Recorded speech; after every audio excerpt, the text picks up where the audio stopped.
Hi అండి, ఎలా ఉన్నారు అందరూ? Welcome to Pradeep smart classes. మిత్రులారా, ఈరోజు మనం ఈ వీడియోలో లక్ష్మీకాంత్ ఇండియన్ పాలిటీ పుస్తకంలోని చాప్టర్ 25 ఇండియన్ పార్లమెంటరీ గ్రూప్ అంటే భారత పార్లమెంటరీ గ్రూప్ గురించి తెలుగులో వివరంగా తెలుసుకుందాం. సివిల్ సర్వీసెస్ పరీక్షలకు సిద్ధమవుతున్న అభ్యర్థులకు పాలిటీ సబ్జెక్ట్లో ఇదొక చాలా ముఖ్యమైన అధ్యాయం. కానీ చాలాసార్లు దీనిపై మనం అంతగా దృష్టి పెట్టం. అయితే దీని ప్రాముఖ్యత చాలా ఎక్కువ. మన పార్లమెంటు ప్రపంచంలోని ఇతర పార్లమెంట్లతో ఎలా మాట్లాడుతుంది? ఈ సంబంధాలను ఎవరు చూసుకుంటారు? అసలు ఈ గ్రూప్ నిర్మాణం ఎలా ఉంటుంది? దాని విధులేమిటి? మరియు అంతర్జాతీయ సంబంధాలలో దాని పాత్ర ఏంటి? ఇలాంటి ప్రతి ఒక్క అంశాన్ని మనం ఈరోజు చాలా స్పష్టంగా, కూలంకషంగా చర్చిద్దాం. ఈ అధ్యాయాన్ని మనం సులభంగా అర్థం చేసుకోవడానికి ఒక ప్రణాళిక ప్రకారం ముందుకు వెళ్దాం. ఇది మన రోడ్ మ్యాప్. మొదటగా ఇంట్రొడక్షన్ అండ్ రేషనల్ అంటే ఈ గ్రూప్ యొక్క పరిచయం, దాని ఆవశ్యకత ఏమిటో తెలుసుకుందాం. అసలు ఇలాంటి ఒక గ్రూప్ ఎందుకు అవసరం?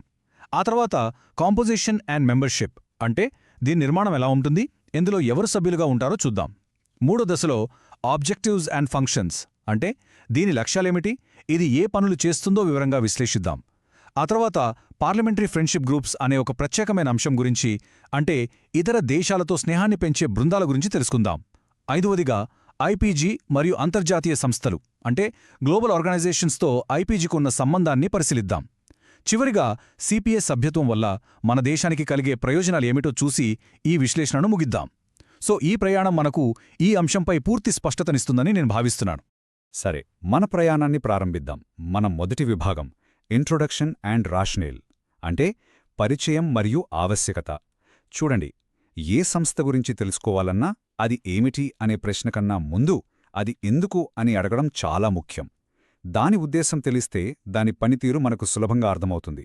కాబట్టి మనం మొదట ఈ భారత పార్లమెంటరీ గ్రూప్ అంటే ఐపీజీ ఏర్పాటు వెనుక ఉన్న బలమైన కారణాన్ని, దాని ఆవశ్యకతను అర్థం చేసుకోవడానికి ప్రయత్నిద్దాం. ఈ స్లైడ్లో కనిపిస్తున్న ఈ కోట్ ఐపీజీ యొక్క ఆవశ్యకతను అద్భుతంగా వివరిస్తుంది.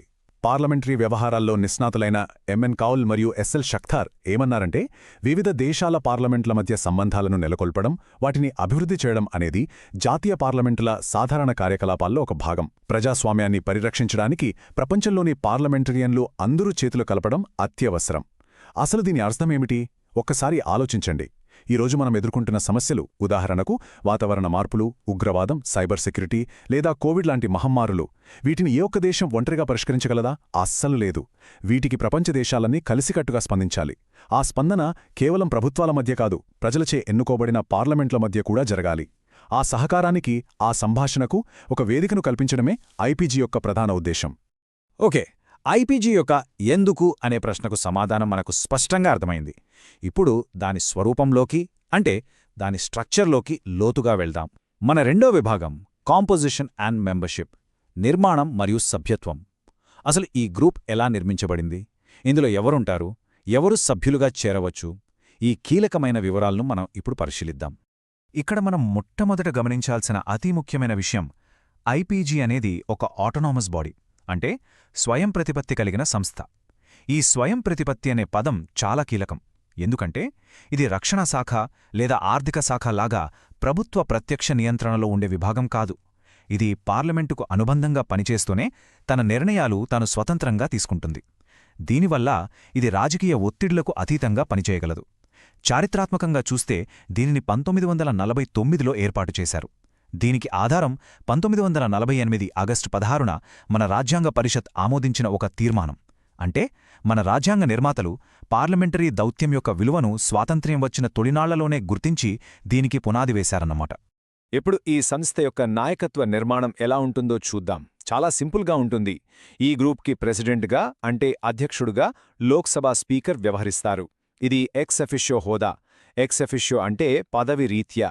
సింపుల్గా చెప్పాలంటే లోక్సభ స్పీకర్ అనే కుర్చీలో ఎవరు కూర్చుంటే వారే ఆటోమేటిక్గా ఈ గ్రూప్కి కూడా ప్రెసిడెంట్ అవుతారు. దీనికోసం ప్రత్యేకంగా ఎన్నికలుగాని నియామకాలుగాని ఉండవు. ఒక పాఠశాలకు ప్రిన్సిపాల్ ఆ పాఠశాల కమిటీకి సహజంగానే ఎలా అధ్యక్షుడుగా ఉంటారో ఇది కూడా అలాంటిదే. అలాగే ఇద్దరు వైస్ ప్రెసిడెంట్లు ఉంటారు. ఒకరు లోక్సభ డిప్యూటీ స్పీకర్, మరొకరు రాజ్యసభ డిప్యూటీ చైర్మన్. వీరు కూడా ఎక్స్ అఫీషియో సభ్యులే. ఇక చివరగా లోక్సభ సెక్రటరీ జనరల్ గారు పదవి రీత్యా ఈ గ్రూప్కి కూడా సెక్రటరీ జనరల్గా వ్యవహరిస్తారు. నాయకత్వ నిర్మాణం స్పష్టమైంది గదా. ఇప్పుడు అసలు సభ్యులుగా ఎవరుంటారో చూద్దాం. ఇక్కడ 2 రకాల సభ్యత్వం ఉంటుంది. ఈ రెండింటి మధ్య ఉన్న తేడాను మనం చాలా జాగ్రత్తగా గమనించాలి. మొదటిది మెంబర్స్ అంటే సభ్యులు, రెండవది అసోసియేట్ మెంబర్స్ అంటే అసోసియేట్ సభ్యులు. ఎడమవైపు చూడండి, మెంబర్స్ కేటగిరీ. పార్లమెంట్లో ప్రస్తుతం సభ్యులుగా ఉన్న ఎంపీలందరూ అంటే లోక్సభ మరియు రాజ్యసభ సభ్యులందరూ ఇందులో చేరడానికి అర్హులు. వీరికి గ్రూప్లో పూర్తి హక్కులు ఉంటాయి. వారు ఒక నిర్దిష్ట రుసుము చెల్లించి జీవితకాల సభ్యులుగా కూడా మారవచ్చు. ఇప్పుడు కుడివైపు చూడండి, అసోసియేట్ మెంబర్స్. పార్లమెంటు మాజీ సభ్యులు అంటే ఎక్స్ఎంపీస్ ఈ కేటగిరీ కిందకు వస్తారు. అయితే వీరికి పూర్తిస్థాయి సభ్యులతో పోలిస్తే పరిమిత హక్కులు మాత్రమే ఉంటాయి. ఉదాహరణకు, వీరు ఐపీయూ లేదా సిపిఏ వంటి అంతర్జాతీయ సమావేశాలలో భారతదేశానికి ప్రాతినిధ్యం వహించలేరు మరియు ప్రయాణ రాయితీలు కూడా పొందలేరు. ఈ తేడాను గుర్తుపట్టుకోవడం చాలా ముఖ్యం. ఇప్పటిదాకా మనం ఈ సంస్థ నిర్మాణం మరియు సభ్యత్వం గురించి చూసాం. స్ట్రక్చర్ అర్థమైంది. కానీ అసలిది ఏం చేస్తోంది? దీని ఉనికి వెనుక ఉన్న లక్ష్యాలేమిటి? రోజువారీగా ఇది ఏ పనులను నిర్వహిస్తోంది? మన 3వ విభాగం ఆబ్జెక్టివ్స్ అండ్ ఫంక్షన్స్, లక్ష్యాలు మరియు విధులు, ఇప్పుడు ఈ ప్రశ్నలన్నింటికీ సమాధానం ఇస్తుంది. ఐపీజీ యొక్క లక్ష్యాలను మనం స్థూలంగా 2 భాగాలుగా విభజించుకోవచ్చు.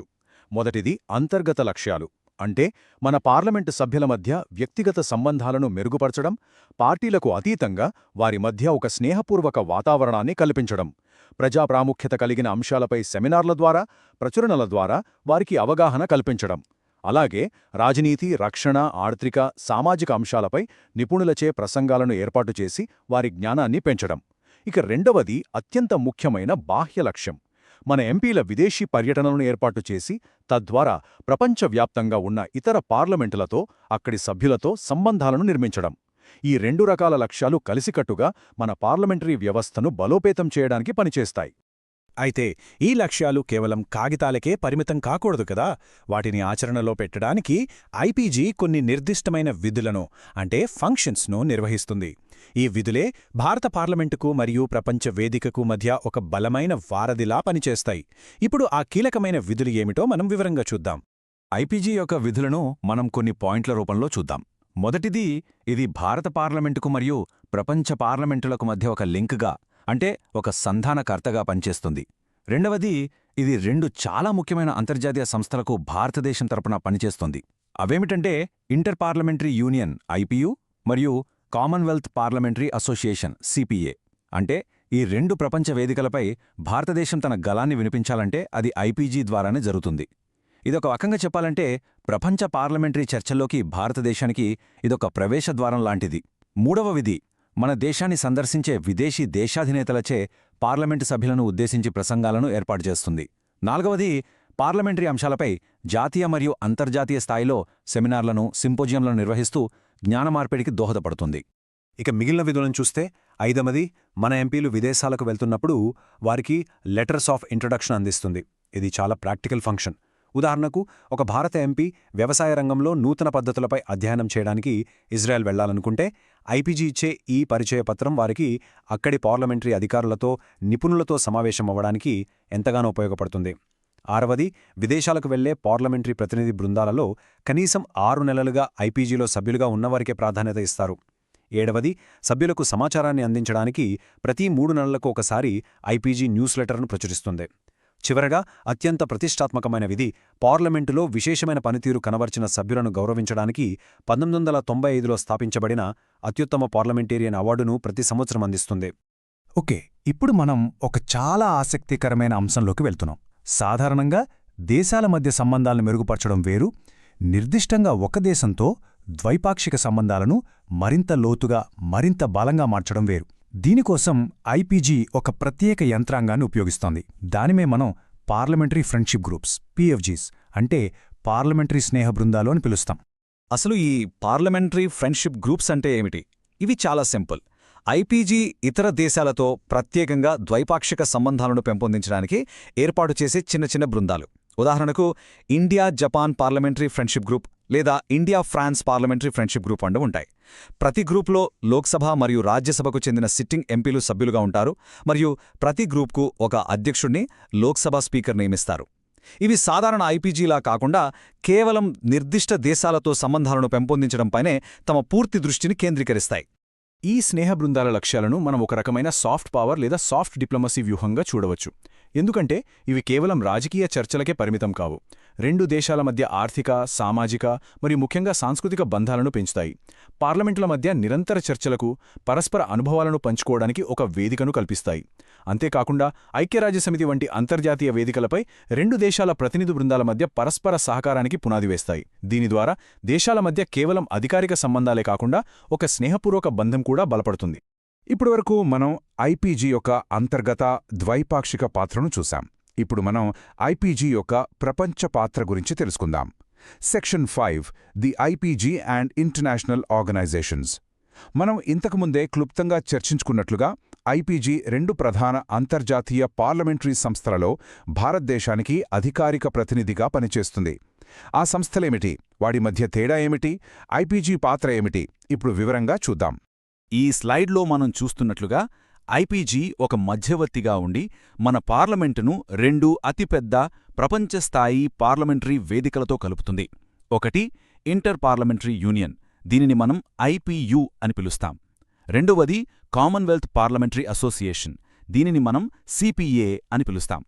ఈ రెండూ ఒకేలా అనిపించినా వాటి పరిధిలో, లక్ష్యాలలో కొన్ని ముఖ్యమైన తేడాలున్నాయి. వాటిని మనం తర్వాతి స్లైడ్లో పక్కపక్కన పెట్టి పోల్చి చూస్తే మనకు పూర్తి స్పష్టత వస్తుంది. ఈ టేబుల్ మనకు ఐపీయూ మరియు సిపిఏ మధ్య ఉన్న తేడాలను చాలా స్పష్టంగా వివరిస్తుంది.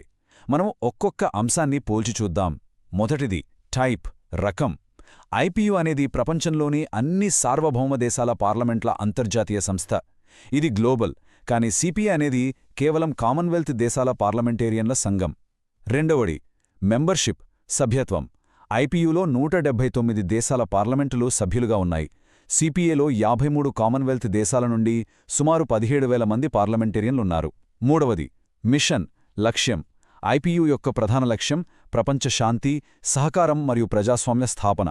సిపిఏ యొక్క లక్ష్యం కామన్వెల్త్ దేశాల మధ్య పార్లమెంటరీ వ్యవస్థలపై అవగాహన పెంచడం. ఇక చివరిగా ఐపీజీస్ రోల్. ఇందులో ఐపీజీ పాత్రేమిటి? ఐపీయూలో ఐపీజీ భారతదేశం తరపున నేషనల్ గ్రూప్గా పనిచేస్తుంది. అదే సిపిఏలో ఇది భారతదేశం తరపున మెయిన్ బ్రాంచ్గా పనిచేస్తుంది. ఈ తేడాలు చాలా ముఖ్యం. సరే, ఐపీయూలో సభ్యత్వం వల్ల మన ఎంపీలకు ప్రత్యక్షంగా కలిగే ప్రయోజనాలేమిటి? ఇది కేవలం సమావేశాలకు హాజరవ్వడం మాత్రమేనా? కాదు, అంతకంటే చాలా ఎక్కువ. ఇది ప్రపంచవ్యాప్తంగా 179 దేశాల పార్లమెంటేరియన్లతో ఒక బలమైన నెట్వర్క్ను నిర్మించుకునే గొప్ప అవకాశమిస్తుంది. ఇతర దేశాల పాలనా సంస్కరణల నుండి నేర్చుకోవడానికి మరియు ముఖ్యంగా ఐపీయూ యొక్క వివిధ కమిటీలలో స్థానం సంపాదించి ప్రపంచ వేదికపై పర్యావరణం, మానవ హక్కులు, శాంతి వంటి అంశాలపై భారతదేశ వాణిని బలంగా వినిపించడానికి ఇదొక గొప్ప మార్గం. ఐపీయూ ప్రయోజనాలను చూశాం కదా. ఇప్పుడు మన ప్రయాణంలో చివరి ఘట్టానికి, చివరి విభాగానికి చేరుకున్నాం. కామన్వెల్త్ దేశాల కూటమితో ముడిపడి ఉన్న కామన్వెల్త్ పార్లమెంటరీ అసోసియేషన్ సిపిఏలో సభ్యత్వం ద్వారా మన ఎంపీలు పొందే ప్రత్యేక ప్రయోజనాలేమితో చూద్దాం. మన చివరి విభాగం benefits of CPA membership. CPA సభ్యత్వం కూడా మన పార్లమెంటేరియన్లకు అనేక ఆచరణాత్మక ప్రయోజనాలను అందిస్తుంది. వారు ప్రాంతీయ మరియు అంతర్జాతీయ సమావేశాల్లో పాల్గొనవచ్చు. ద పార్లమెంటేరియన్ వంటి చాలా ముఖ్యమైన ప్రచురణలను ఉచితంగా పొందవచ్చు. సిపిఏ సెక్రటేరియట్ వద్ద ఉన్న సమాచార కేంద్రం నుండి సమాచారాన్ని యాక్సెస్ చేయవచ్చు. ఇతర కామన్వెల్త్ దేశాలకు వెళ్లినప్పుడు పరిచయాలు ఏర్పాటు చేయడంలో సహాయం లభిస్తుంది. అన్నింటికన్నా ముఖ్యంగా వారికి పార్లమెంటరీ మర్యాదలు లభిస్తాయి. అంటే ఉదాహరణకు మన ఎంపీ లండన్ వెళ్తే వారికి బ్రిటన్ పార్లమెంట్ చర్చలకు నేరుగా హాజరయ్యే అవకాశం కల్పిస్తారు. ఇది వారికి ఆ దేశాల శాసన ప్రక్రియను ప్రత్యక్షంగా చూసి నేర్చుకోవడానికి ఒక అమూల్యమైన అవకాశం. సరే, ఇప్పటివరకు మనం జరిపిన ఈ సుదీర్ఘ ప్రయాణాన్ని ఒక్కసారి సింహావలోకనం చేద్దాం. రీక్యాప్. మనం నేర్చుకున్న ముఖ్య విషయాలేమిటంటే, ఇండియన్ పార్లమెంటరీ గ్రూప్ అంటే ఐపీజీ అనేది ఒక స్వయం ప్రతిపత్తి కలిగిన సంస్థ. ఇది భారత పార్లమెంటును ప్రపంచవ్యాప్తంగా ఉన్న ఇతర పార్లమెంట్లతో కలిపే ఒక కీలకమైన వారధి. ఇది దేశాల మధ్య సంభాషణలను సులభతరం చేస్తుంది, ప్రజాస్వామ్య విలువలను ప్రోత్సహిస్తుంది మరియు అత్యంత ముఖ్యంగా ఐపీయూ మరియు సిపిఏ వంటి అంతర్జాతీయ వేదికలకు భారతదేశం యొక్క ముఖద్వారంగా, గేట్వేగా పనిచేస్తుంది. ఈ ఒక్క వాక్యం ఈ మొత్తం అధ్యాయం యొక్క సారాంశం. ఈ విశ్లేషణను ఒక ఆలోచింపచేసే ప్రశ్నతో ముగిద్దాం. మనం నిరంతరం మారుతున్న ప్రపంచ రాజకీయాలలో జీవిస్తున్నాం. దేశాల మధ్య అధికార సమీకరణాలు మారుతున్నాయి, కొత్త పొత్తులు ఏర్పడుతున్నాయి. ఇలాంటి సమయంలో కేవలం ప్రధానులు, అధ్యక్షుల మధ్య జరిగే దౌత్యం మాత్రమే సరిపోతుందా? లేక ప్రజలకు నిజమైన ప్రతినిధులైన పార్లమెంటుల మధ్య కూడా బలమైన సంబంధాలు అవసరమా? ఈ పార్లమెంటరీ దౌత్యం యొక్క అసలైన ప్రాముఖ్యత ఏమిటి? దీని గురించి ఆలోచించండి. ఈ అధ్యాయాన్ని వర్తమాన ప్రపంచంతో అనుసంధానించుకోవడానికి ఈ ప్రశ్న మీకు ఖచ్చితంగా సహాయపడుతుంది. ధన్యవాదాలు. ఈ వీడియో మీకు ఉపయోగపడితే లైక్ చేయండి. ప్రదీప్ స్మార్ట్ క్లాసెస్ యూట్యూబ్ ఛానల్ను సబ్స్క్రైబ్ చేయండి. బెల్ ఐకాన్ నొక్కండి. ఈ వీడియోను మీ ఫ్రెండ్స్తో అండ్ ఫ్యామిలీ మెంబర్స్తో షేర్ చేయండి. ధన్యవాదాలు. Thank you.